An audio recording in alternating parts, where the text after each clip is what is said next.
Hello everyone, मैं हूं श्वेता और आप देख रहे हैं स्टडी कॉमर्स। इस वीडियो में हम डिस्कस करेंगे इकोनॉमिक्स के क्वेश्चंस को। तो चलिए शुरू करते हैं। पहला क्वेश्चन है, in economics demand has the following attributes. Options हैं quantity which a consumer buys at a given price, दूसरा है a desire to have a good, third है a desire to buy and willingness to pay, और fourth है a desire to buy, willingness to pay backed by income. यहाँ भी पूछा जा रहा है कि डिमांड के क्या क्या एट्रीब्यूट्स होते हैं। तो देखिए, डिमांड के जो एट्रीब्यूट्स होते हैं उस अकॉर्डिंग फोर्थ ऑप्शन यहाँ करेक्ट होगा। Demand means desire to pay plus willingness to pay plus ability to पे, यानी ये तीनों चीजें होनी चाहिए। डिजायर भी होनी चाहिए, विलिंगनेस भी होनी चाहिए और एबिलिटी टू पे भी होनी चाहिए। डिजायर का मतलब क्या है? किसी वस्तु की, किसी सामान को खरीदने की इच्छा होना। जैसे कि हमें अगर आईफोन चाहिए तो ये मेरी डिजायर हो सकती है कि मुझे आईफोन चाहिए। दूसरा है विलिंगनेस टू पे, यानी कि जो वस्तु, जो सामान हम डिजायर कर रहे हैं लेने के लिए, उसके लिए हम पैसा देने के लिए तैयार हैं। और थर्ड है एबिलिटी टू पे, किसी सामान को खरीदने की डिजायर होना, उसके लिए पैसा खर्च करने के लिए तैयार होना, लेकिन हमारी उसके लिए परचेजिंग पावर भी होनी चाहिए। यानी मेरी इच्छा है सामान खरीदने की, जितने का भी वो सामान आ रहा है उसको पैसा देने के लिए भी हम तैयार हैं, लेकिन थर्ड होना चाहिए बैक्ड बाय इनकम, यानी एबिलिटी टू पे। मेरी इच्छा है, हम पैसा देने को तैयार भी हैं, लेकिन अगर मेरे पास इतने पैसे ही ना हो कि हम उस प्रोडक्ट को खरीद पाए तो वो डिमांड नहीं बन पाएगी। डिमांड तभी बनेगी जब मेरे पास उतने पैसे भी हो कि हम खर्चा करके वो प्रोडक्ट या वो सामान खरीद सके। जैसे अगर आईफोन 1 लाख रुपए का मिल रहा है तो मेरे पास 1 लाख रुपए है, मेरे पास परचेजिंग पावर है कि हम 1 लाख रुपया देके आईफोन खरीद सकते हैं। तो ये तीनों चीज मिलकर के ही डिमांड बनाती है। Demand refers to quantity of a good or service that a consumer is willing and able to buy at a given price during a specific period of time। यानी डिमांड का मतलब क्या है? किसी गुड या service की कोई quantity जो एक कंज्यूमर खरीदना चाहता है और उसके पास खरीदने के लिए ये पैसे भी हैं, plus at a given price at a given time. तो डिमांड के लिए तीनों का होना जरूरी है, desire, willingness to pay plus ability to pay. तो इस अकॉर्डिंग फोर्थ ऑप्शन यहाँ करेक्ट होगा। नेक्स्ट क्वेश्चन है, elasticity of demand refers to. Options हैं responsiveness of a demand to a change in price, responsiveness of a demand to change in income, responsiveness of a demand to change price in related products, या फिर all the above. तो demand क्या कहता है कि अगर किसी goods की प्राइस, जो लॉ ऑफ डिमांड है वो क्या कहता है कि अगर किसी गुड्स की प्राइस बढ़ती है तो जो उसकी डिमांड है वो घट जाती है, और अगर प्राइस घटती है तो जो डिमांड है वो इंक्रीज हो जाती है। यानी there is an inverse relationship between price and the quantity demanded. यहाँ पे जो डिमांड है, लॉ ऑफ डिमांड है, वो सिर्फ डायरेक्शन बता रहा है कि प्राइस बढ़ने पे डिमांड घटती है, प्राइस घटने पे डिमांड बढ़ जाती है, लेकिन डिग्री ऑफ रिस्पॉन्सिवनेस नहीं बता रहा है। प्राइस बढ़ने पे कितनी डिमांड घटती है या प्राइस घटने पे कितनी डिमांड बढ़ेगी, ये जो चीज है ये लॉ ऑफ डिमांड नहीं बताता है। लॉ ऑफ डिमांड सिर्फ हमको डायरेक्शन बताता है, लेकिन अमाउंट नहीं बताता है कि इस चेंज होने पर क्या रिस्पॉन्स होगा डिमांड का, कितनी हद तक, कितने अमाउंट तक उसमें चेंज आएगा। तो ये जो चीज है डिग्री ऑफ रिस्पॉन्सिवनेस, ये इलास्टिसिटी ऑफ डिमांड बताता है। अब इलास्टिसिटी ऑफ डिमांड यहाँ पे तीनों तरीके से होती है, चेंज इन प्राइस पर भी होती है, चेंज इन इनकम पर भी होती है, और change in price of related goods पर भी होती है। सबसे पहला क्या है? Change in price. Change in price का मतलब है कमोडिटी की खुद की प्राइस में चेंज होने पर, प्राइस में चेंज होने पर डिमांड में कितना चेंज होगा, percentage change in the quantity demanded with the change in price. Price में चेंज होने पर अमाउंट में, यानी जो हम क्वांटिटी डिमांड कर रहे हैं उसमें कितना चेंज आएगा, वो आपको इलास्टिसिटी ऑफ डिमांड बताता है। इसका फॉर्मूला आपका हो जाएगा proportionate change in quantity demanded upon proportionate change in price. यानी हम यहाँ जिस प्रोडक्ट की डिमांड कर रहे हैं उस प्रोडक्ट की प्राइस की बात यहाँ कर रहे हैं। यानी जो प्रोडक्ट हम चाहते हैं खरीदना, उसकी प्राइस में कितना चेंज आएगा, जिसके अनुसार क्वांटिटी डिमांडेड कितनी चेंज होगी, ये इलास्टिसिटी ऑफ डिमांड बताता है, that is price elasticity of demand. दूसरा है इनकम इलास्टिसिटी ऑफ डिमांड, यानी कंज्यूमर की इनकम जो एक अनदर फैक्टर है जो डिमांड को इम्पैक्ट करता है। तो डिमांड में कितना परिवर्तन आएगा, कितना चेंज आ रहा है due to change in consumers income is known as income elasticity of demand. इसका फॉर्मूला है proportionate change in demand divided by proportionate change in income. तो ये हो जाएगा इनकम इलास्टिसिटी ऑफ डिमांड।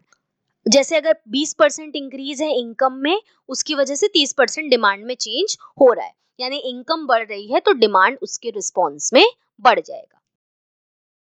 इसके अलावा जो इसकी 5 डिग्रीज होती हैं, परफेक्टली इलास्टिक, जिसमें जो इलास्टिसिटी डिमांड है वो इनफाइनाइट होती है।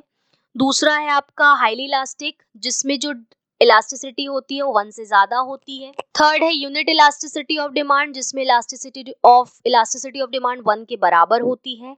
नेक्स्ट है हाईली इन इलास्टिक डिमांड, जिसमें elasticity of demand is less than 1। और लास्ट होता है परफेक्टली इन इलास्टिक, जिसमें elasticity of demand is equal to 0। तो ये 5 degrees price elasticity of demand में होती है। प्राइस इलास्टिसिटी ऑफ डिमांड पे मैंने ऑलरेडी एक वीडियो बनाया हुआ है, तो अगर आप उसे डिटेल में पढ़ना चाहते हैं तो आई बटन पे क्लिक करके आप उस वीडियो को देख सकते हैं। इनकम इलास्टिसिटी ऑफ डिमांड, ये भी 3 तरीके की होती है। पहला होता है जनरल गुड्स के केस में। जनरल गुड्स होंगे तो इनकम बढ़ेगी, तो जो डिमांड है वो भी बढ़ेगी। इस केस में जो इलास्टिसिटी होता है वो पॉजिटिव होता है। दूसरा है इंपॉर्टेंट गुड्स। इंपॉर्टेंट गुड्स का मतलब है नेसेसिटीज, जैसे सॉल्ट है, तो इसमें इनकम के बढ़ने घटने से डिमांड पे ज्यादा फर्क नहीं पड़ता है। जैसे अगर सॉल्ट एक नेसेसिटी प्रोडक्ट है तो कल को हमारी इनकम बढ़ जाएगी तो हम सॉल्ट को खरीद करके अपने घर में इकट्ठा करके नहीं रखेंगे। तो ऐसे केसेस में जो इलास्टिसिटी होगी यहाँ पर वो 0 होती है। और थर्ड है आपका गिवन गुड्स। गिवन गुड्स के केस में जो इलास्टिसिटी ऑफ डिमांड होती है वो निगेटिव होती है। इंफीरियर जो गुड्स होते हैं इनकी नेगेटिव इनकम इलास्टिसिटी होती है, क्योंकि जैसे ही इनकम किसी की बढ़ेगी वो जो इंफीरियर प्रोडक्ट्स होते हैं उनको छोड़ के सुपीरियर प्रोडक्ट की तरफ बढ़ जाता है। तो ये 3 तरीके की इनकम इलास्टिसिटी ऑफ डिमांड होती है। थर्ड है responsiveness of demand to a change in price of related goods. इसको कहते हैं क्रॉस इलास्टिसिटी ऑफ डिमांड।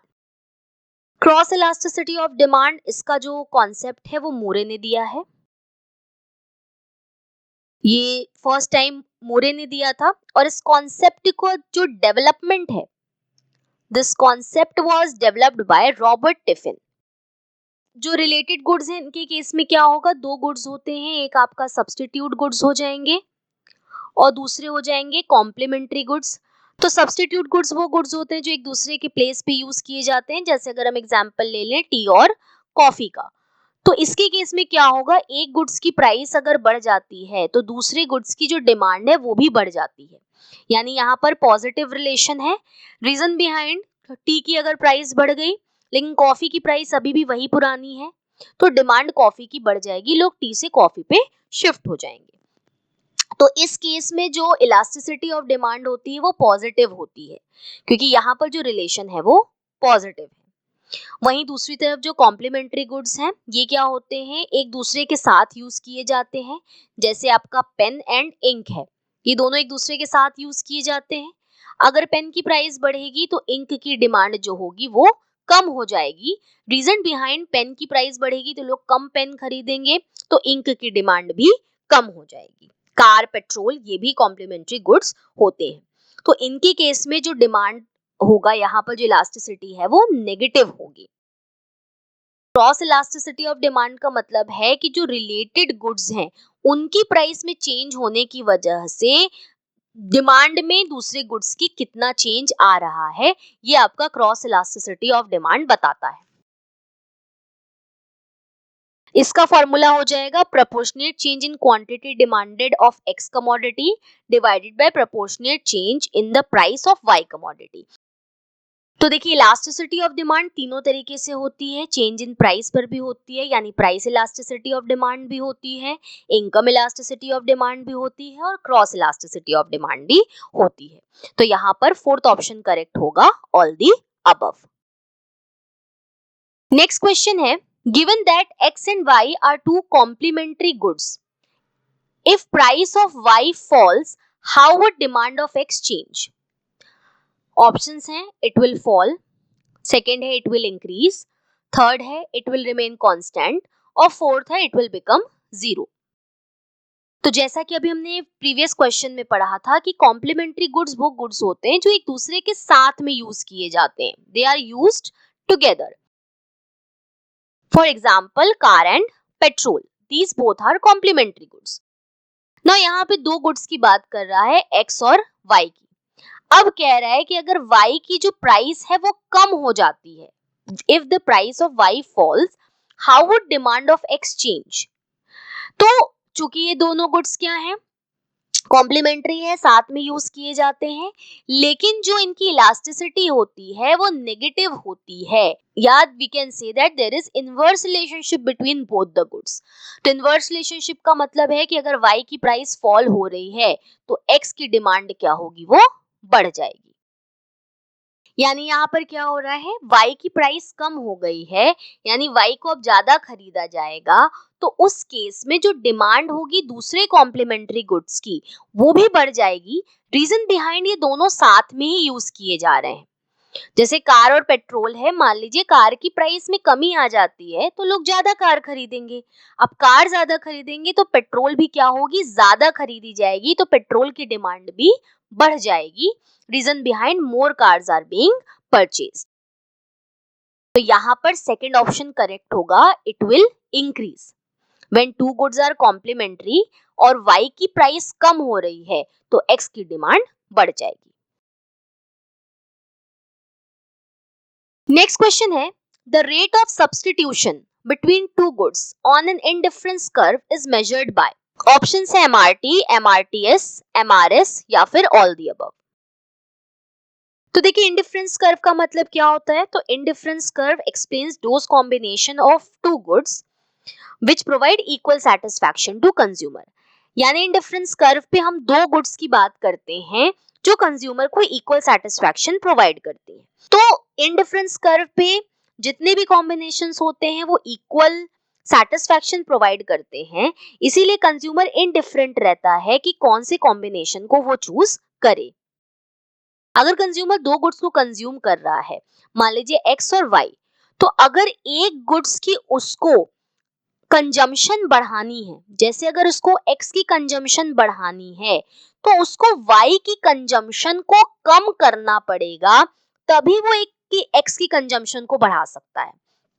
यानी अगर हमें किसी एक कमोडिटी की एक्सेसिव यूनिट्स, एडिशनल यूनिट्स बढ़ानी है तो किसी दूसरी कमोडिटी की जो यूनिट्स हैं उसको हमको कम करना पड़ेगा, तभी हम एक को बढ़ा पाएंगे। इसी चीज को हम कहते हैं मार्जिनल रेट ऑफ सब्स्टिट्यूशन यानी कि MRS। कंज्यूमर के पास जो इनकम है वो लिमिटेड ही है, उतने में ही उसको प्रोडक्ट खरीदना है, तो अगर अपने पैसे को वो दो गुड्स पे खर्चा कर रहा है तो किसी एक गुड्स की अगर कंजम्पशन उसको बढ़ानी है तो दूसरे की कंजम्पशन को उसको कम करना पड़ेगा। जिस रेट से वो एक की यूनिट बढ़ाता है दूसरे की यूनिट कम करता है, उसी को मार्जिनल रेट ऑफ सब्स्टिट्यूशन कहते हैं। यहाँ पे देखिए इंडिफरेंस कर्व पे दो पॉइंट दिया हुआ है आपको, P और R, जो कंज्यूमर को इक्वल सेटिस्फैक्शन प्रोवाइड करते हैं। अब पॉइंट P से R पर अगर कंज्यूमर को आना है, यानी उसको X की जो कंजम्पशन वो कर रहा था पहले M पॉइंट पे, अब उसको बढ़कर अगर N पॉइंट पे पहुंचना है, तो उसको आप यहाँ देख सकते हैं Y कमोडिटी की पहले S क्वांटिटी कंज्यूम कर रहा था, अब क्योंकि उसको X की क्वांटिटी को इंक्रीज करना है तो उसको y की क्वांटिटी को कम करना पड़ेगा। तो यहां से वो s से t पर आ गया m से n पर जाने के लिए। MRS जो है इसका फॉर्मूला हो जाएगा, मान लीजिए हमें MRS x कमोडिटी का निकालना है तो ये हो जाएगा change in y divided by change in x। ये ध्यान रखिएगा, ऊपर जिसमें रिडक्शन हो रहा है उसको रखते हैं और नीचे जिसमें इंक्रीमेंट हो रहा है उसको रखा जाता है। यानी इसको हम दूसरी तरह से कह सकते हैं MRS of x for y है ये, तो MRS XY is equal to change in y divided by change in x। तो यहां पर थर्ड ऑप्शन करेक्ट होगा MRS। The rate of substitution between two goods on an indifference curve is measured by MRS, that is marginal rate of substitution. Next question है cross price elasticity of demand for substitute goods is always। Options हैं non negative, non positive, negative या फिर positive. तो जैसा कि हमने देखा था कि सब्स्टिट्यूट जैसे कि टी और कॉफी, जिसके केस में हमने देखा था कि अगर एक गुड्स की प्राइस बढ़ती है तो जो दूसरा गुड होता है उसकी डिमांड भी बढ़ जाती है।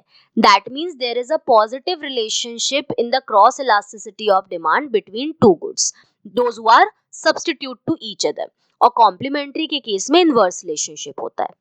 तो लास्ट ऑप्शन फोर्थ वाला सही होगा यहाँ पर पॉजिटिव। नेक्स्ट क्वेश्चन है price elasticity of demand at the mid point of linear demand curve is. Options हैं equal to unity, less than unity, greater than unity या फिर इक्वल टू जीरो। तो देखिए लीनियर डिमांड कर्व के case में जो आपका इलास्टिसिटी ऑफ डिमांड होता है एट द मिड पॉइंट वो होता है इक्वल टू यूनिटी, यानी फर्स्ट ऑप्शन यहाँ करेक्ट होगा इक्वल टू यूनिटी। तो इस तरीके से ये आपको मिलेगा इलास्टिसिटी ऑफ डिमांड, जहां पर जो ये मिड पॉइंट है यहाँ पर इलास्टिसिटी 1 के बराबर होती है, यानी यूनिटी के बराबर होती है। तो यहाँ पर इक्वल टू 1 करेक्ट होगा। यहाँ इलास्टिसिटी ऑफ डिमांड निकालने का तरीका हो जाएगा lower sector of tangent upon upper sector of tangent. Next question है A firm will earn normal profit when।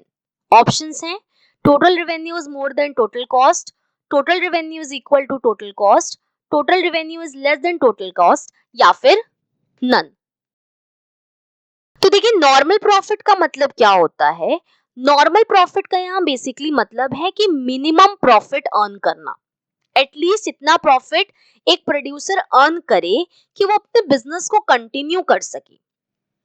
Normal profit में कोई एक्स्ट्रा प्रॉफिट की बात नहीं हो रही है, बस इतना प्रॉफिट एटलीस्ट प्रोड्यूसर अर्न करे कि वो जो बिजनेस कर रहा है उसी बिजनेस को वो करता रहे rather than shifting to the another alternative। तो इसी को हम नॉर्मल प्रॉफिट कहते हैं।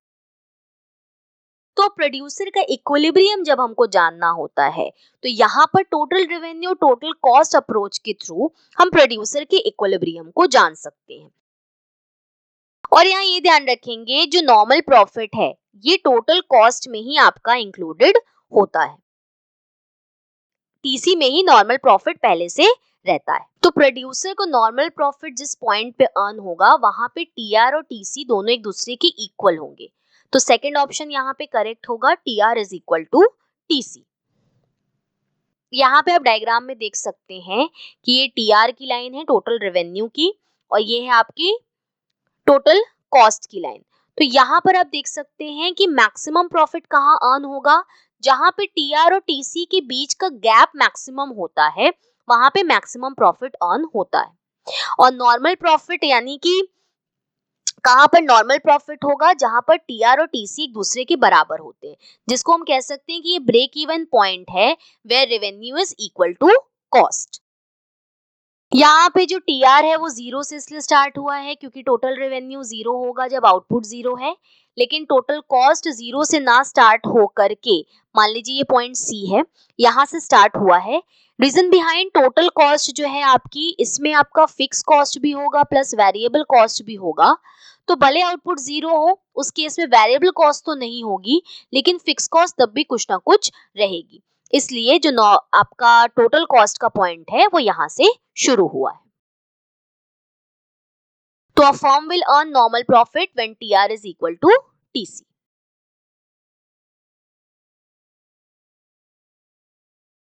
नेक्स्ट क्वेश्चन है, L shaped indifference curve exist for, option है independent good, perfect substitutes, perfect complementary या फिर पुअर सब्स्टिट्यूट्स।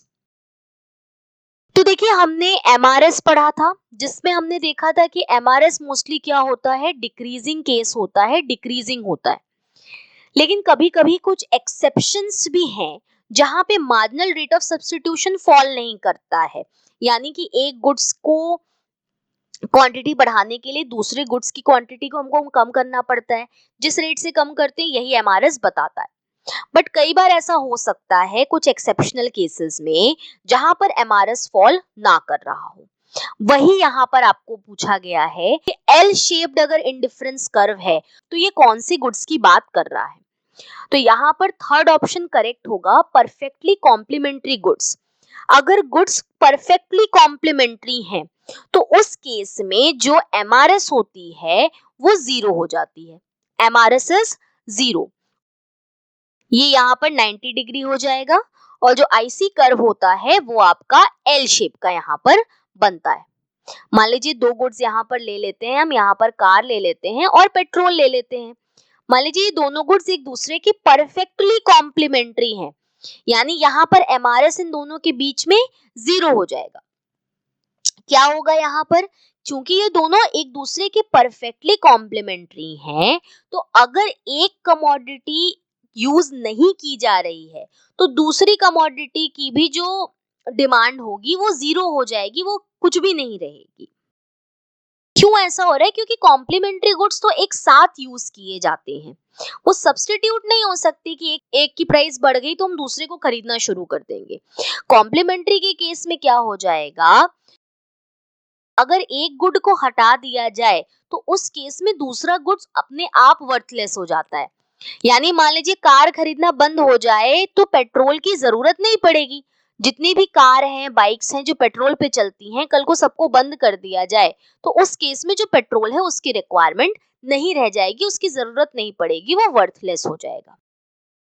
इसीलिए परफेक्टली जो कॉम्प्लीमेंट्री गुड्स होते हैं उनके केस में इंडिफरेंस कर्व एल शेप्ड में बनता है और यहाँ पे मार्जिनल रेट ऑफ सब्स्टिट्यूशन 0 हो जाता है, जो आपका एक एक्सेप्शन है लॉ का एमआरएस के, जो कह रहा था कि एमआरएस डिक्रीज करता है। नेक्स्ट क्वेश्चन है, capitalism is a system characterized by the following features. Option है total government rule, right to property, right to inheritance या फिर ऑल दी अबव।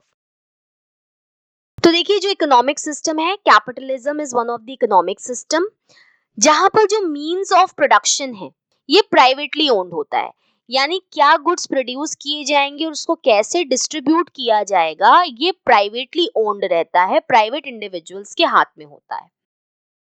तो capitalism is an economic system where private individuals owns the resources and operate businesses to earn maximum profit. अब इसमें जो characteristics होंगे वो पहला है आपका कि प्राइवेट प्रॉपर्टी होती है, चूंकि जो इंडिविजुअल्स हैं उनके पास ये राइट होता है कि वो अपनी प्रॉपर्टी को ओन कर सकते हैं और रिसोर्सेज को ओन कर सकते हैं, जैसे फैक्ट्रीज हो गई, लैंड हो गई, बिल्डिंग हो गई एक्सेट्रा। दूसरा है ये प्रॉफिट मोटिव के लिए काम करते हैं, क्योंकि प्राइवेट इंडिविजुअल्स हैं तो जो मेन मोटिव होता है वर्क का वो होता है मैक्सिमम प्रॉफिट अर्न करना। फिर फ्रीडम ऑफ एंटरप्राइज होता है, यानी कि जैसा भी जो बिजनेस वो स्टार्ट करना चाहे, जो गुड्स प्रोड्यूस करना चाहे वो कर सकते हैं, कोई भी गवर्नमेंट कंट्रोल उस पर नहीं होता है। अब बात आती है कि प्राइस कैसे डिसाइड होती है, तो प्राइस डिसाइड होती है बाय डिमांड एंड सप्लाई, जहां डिमांड और सप्लाई मीट करते हैं वहीं प्राइस डिसाइड होती है। सभी फॉर्म्स के बीच में आपको कंपटीशन मिलता है देखने को, कंपटीशन से ये फायदा रहता है कि अच्छी क्वालिटी के प्रोडक्ट्स मिलते हैं, प्राइसेस कम होती हैं और इनोवेशन देखने को मिलता है। एब्सेंस ऑफ गवर्नमेंट रूल होता है, यानी कि यहाँ पे जो गवर्नमेंट का इंटरफेरेंस होता है वो बहुत कम होता है। लॉ एंड ऑर्डर को मेंटेन करना ये गवर्नमेंट का काम होता है। जो प्रोडक्शन और एक्सचेंज से रिलेटेड वर्क है इसमें गवर्नमेंट का इंटरवेंशन नहीं होता है। कैपिटलिज्म में राइट टू इनहेरिटेंस भी होता है, यानी कि एक पर्सन के पास ये लीगल राइट होता है कि वो अपनी प्रॉपर्टी वेल्थ को अपने फैमिली मेंबर्स या अपने बच्चों को जो उसका लीगल हायर होगा उसको ट्रांसफर कर सकता है। तो ये फुल्ली रिकॉग्नाइज्ड और प्रोटेक्टेड राइट है। एक इंडिविजुअल प्रॉपर्टी ओन भी कर सकता है, वेल्थ को अक्यूमुलेट भी कर सकता है और नेक्स्ट जनरेशन को पास ऑन भी कर सकता है। तो ये सभी फीचर्स कैपिटलिज्म में मिलते हैं। तो यहाँ पर देखिए ऑल द अबव करेक्ट होगा ऑप्शन डी। कैपिटलिज्म में गवर्नमेंट रूल भी नहीं होता है, राइट टू प्रॉपर्टी होती है, राइट टू इनहेरिटेंस भी होती है। नेक्स्ट क्वेश्चन है, under perfect competition who decides the price in the market for the firms? Options हैं फर्म्स, इंडस्ट्री, बायर्स या फिर गवर्नमेंट। तो देखिए परफेक्ट कंपटीशन एक ऐसा मार्केट है जहां पे large number of buyers and sellers होते हैं। There are large number of buyers and sellers, they sell homogeneous products, यानी जो फर्म्स होती हैं सब एक जैसे प्रोडक्ट्स को ही सेल करती हैं। प्राइस यूनिफॉर्म रहती है, सेम रहती है और फ्री एंट्री फ्री एग्जिट रहती है। यानी कि फ्री एंट्री फ्री एग्जिट का मतलब है कि जब फर्म्स किसी इंडस्ट्री में बहुत अच्छा प्रॉफिट अर्न कर रही होती हैं तो और भी फर्म्स एंटर करती हैं, और अगर लॉस में चल रही होती है जो फर्म्स हैं वो फ्रीली एग्जिट कर सकती हैं। इसके अलावा परफेक्ट नॉलेज होती है मार्केट की, यानी जो कंज्यूमर है वो पूरी तरीके से अवेयर होता है कि मार्केट में कौन सी प्राइस है, कितनी प्राइस प्रिवेल कर रही है। परफेक्ट मोबिलिटी होती है, जितने भी फैक्टर्स हैं वो परफेक्टली मोबिलिटी होती है, यानी वो कभी भी जहां चाहे जिस इंडस्ट्री में चाहे वहां मूव कर सकते हैं। प्लस यहाँ पे कोई सेलिंग कॉस्ट नहीं होती है। रीजन बिहाइंड सभी फर्म्स एक ही तरीके का प्रोडक्ट बेच रहे हैं, एक ही तरीके की प्राइस पे बेच रहे हैं, तो इस केस में एडवर्टीजमेंट करने की जरूरत नहीं पड़ती है। अब बात आती है कि परफेक्ट कंपटीशन में प्राइस कौन डिटरमाइन करता है। तो यहाँ ध्यान रखिएगा कि परफेक्ट कंपटीशन में प्राइस मेकर जो होती है वो इंडस्ट्री होती है। Industry is the price maker while the firms they are the price takers। जो प्राइस इंडस्ट्री ने डिसाइड कर दिया सभी फर्म्स उसी प्राइस पर प्रोडक्ट को बेचती हैं। यहाँ आप देख सकते हैं प्राइस आपको दिया हुआ है, सेम प्राइस है, क्वांटिटी है 1 2 3 4 5, टोटल रेवेन्यू आपको दिया हुआ है 5 10 15 20 और 25, एवरेज रेवेन्यू 5 है और मार्जिनल रेवेन्यू भी 5 है। यहाँ पे आप देखिए डिमांड और सप्लाई, इंडस्ट्री कैसे प्राइस डिटरमाइन करती है? On the basis of demand and supply.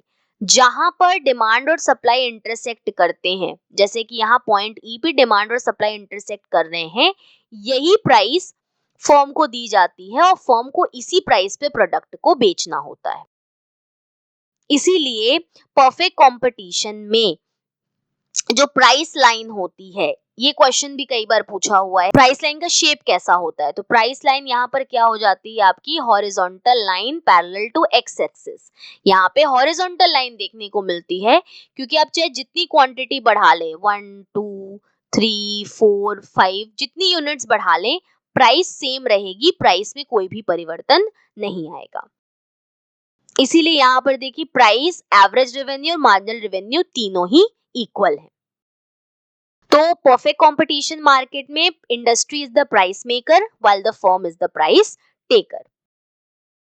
तो क्वेश्चन पे अगर हम आए तो under perfect competition who decides the price in the market for firms? तो सेकंड ऑप्शन यहाँ करेक्ट हो जाएगा, इंडस्ट्री डिसाइड करती है on the basis of demand and supply.